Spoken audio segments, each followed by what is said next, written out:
just when you see a performance like this from Camila tonight, both what do you think that reflects about her growth, and what do you feel like you'll miss the most about her heading off to international duty? Yeah, she's a commanding presence down there, and when she makes up her mind that she wants to establish position and she wants to get to the rim, there's not a whole lot defenses can do about it. And when they do, they're bringing multiple bodies, which leaves someone else open. So that's the impact that she has when she's out there, when she's assertive and aggressive. Go to Brian. Coach, in the first half, was there like a special message or anything that you gave to the bigs? Because I just see maybe this picked up their activity levels for you. Yeah, but it wasn't just for them. It was for the whole team. I just felt like LA was playing just with a more aggression, with a faster pace, that we were just kind of allowing them to move where they wanted to move, and that wasn't part of the game plan. It wasn't part of the energy that we wanted to play with in the first half. And we made a little bit of run that closed out the half, and it wasn't as bad as it looked or could have been going into half, down 6, I think. And but second half, I thought we came out with the same and with a different level of intensity. We were able to carry that all the way through the second half. So We'll go Mike, Carly, Christian. Coach, at the start of the season, we talked to you and a bunch of the players about adjusting to a new system. They also mentioned your championship pedigree. We've seen a lot of rough third quarters and second halves. We didn't see that tonight. Is tonight's victory kind of a sign that that system is being adapted to by this team? I don't know if you can get that just from one game. I think you got to build up some consistency over the course of a few games to really feel that. But what I will say is that the effort that we gave in Atlanta, our last game, combined with the effort that we gave for most of the game tonight, I think that lets us know that we're trending in the right direction. We've had a level of fight and will that has kind of carried us, allowed us to be in games these last two, and fortunately to come out on top today. But the messaging is just that we can't have anything less than that effort-wise. If we give the right level of effort, if we take care of the ball, if we stay attentive to the game plan, then we'll find ourselves in some of these games. And so that's been the messaging thus far. We have Carly and then Christian. Marsh, would you say that this is the most sound and cohesive defensive performance you've seen out of your team this season? Yeah, I think that in the second half for sure. And so we want to put together 40 minutes and not put ourselves in a hole early in the game. But we protected the three much better in the second half. I think LA was 1 for 10. So I just thought our commitment to staying connected to bodies and being able to cover for each other and scramble opportunities, I think that we were able to put a little bit more pressure on the opposing offense, and came out on the right side today. So. Stay firm, I'll go to Christian. Coach, you guys did a really good job, especially in the first half, of containing Kelsey. But then, of course, we saw that Azare was shooting lights out behind the arc, and then you guys adjusted. Angel talked about the adjustment that she made, but what kind of went into talking to the team and adjusting to the players that were doing really well tonight? Angel, don't let Azare shoot anymore.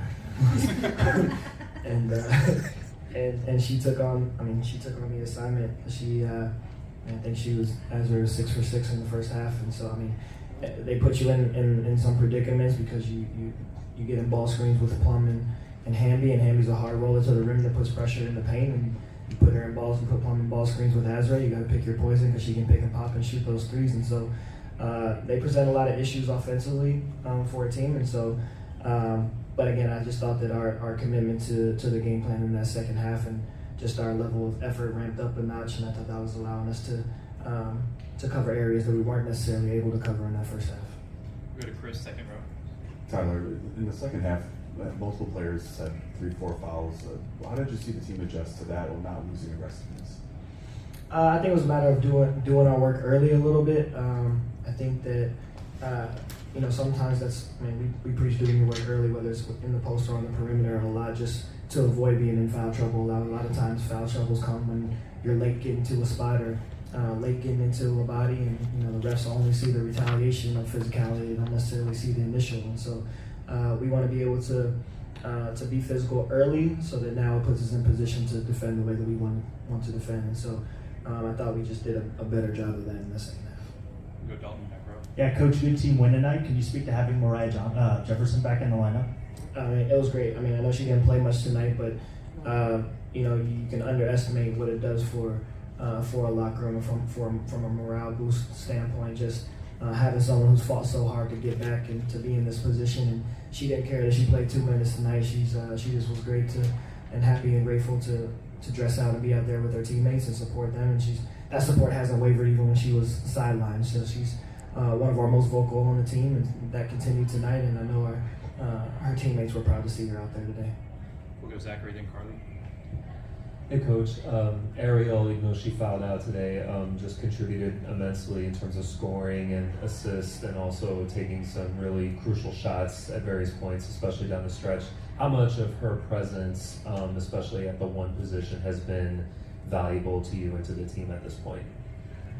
Extremely valuable. I think that what we've seen the last 2 games really is her willingness to be more aggressive, and she's thinking less. I think when she was on the ball as our primary ball handler, she was thinking just a little bit too much of how to get others involved, and I think some of that was probably on me, and so it's just about simplifying things for her so that she can be in the best position to be the best version of herself, which is scoring the basketball. And so some of that was being able to put Rachel on the ball more and allowing Ariel to navigate off the ball a little bit more and put her in more positions to score and to get downhill. And so that's kind of been what it is.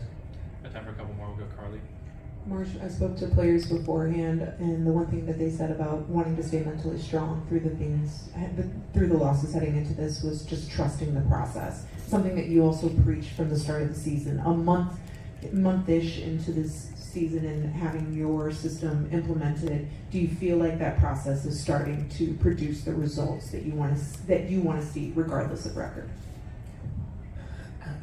At times, yes, from a basketball standpoint. I think when you talk process, I think that a lot of that is off the court as well. A lot of that is how you handle adversity, how you handle the ups and downs of a season, how you stay mentally focused, how you continue to fight, how you continue to stay together from a camaraderie standpoint. And so from that standpoint, yes, I think that we've excelled in that area. I think we could have folded a long time ago. And you can look at some of the scores and kind of assume that something is what it really isn't inside our locker room, but we continue to believe, we continue to trust each other, we continue to stay locked into what our goal and our mission is.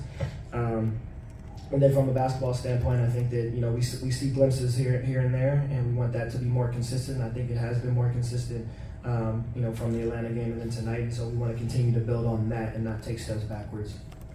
We'll close out with Roberta on Zoom. Please unmute. Hi Coach, after such a performance by Camila today and with her leaving tomorrow, how does the team prepare for her absence? What's the impact of her absence on the team? Yeah, I mean it's a big impact, but also it's an opportunity for the rest of the team to step up and to fill in when needed.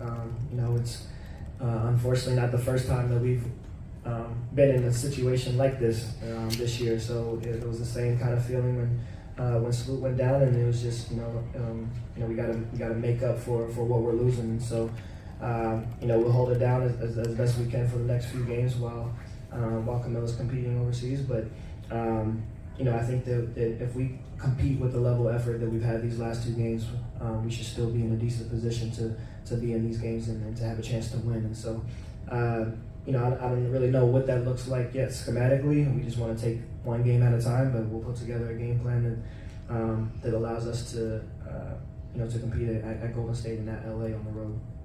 Thanks, everyone. Thank you.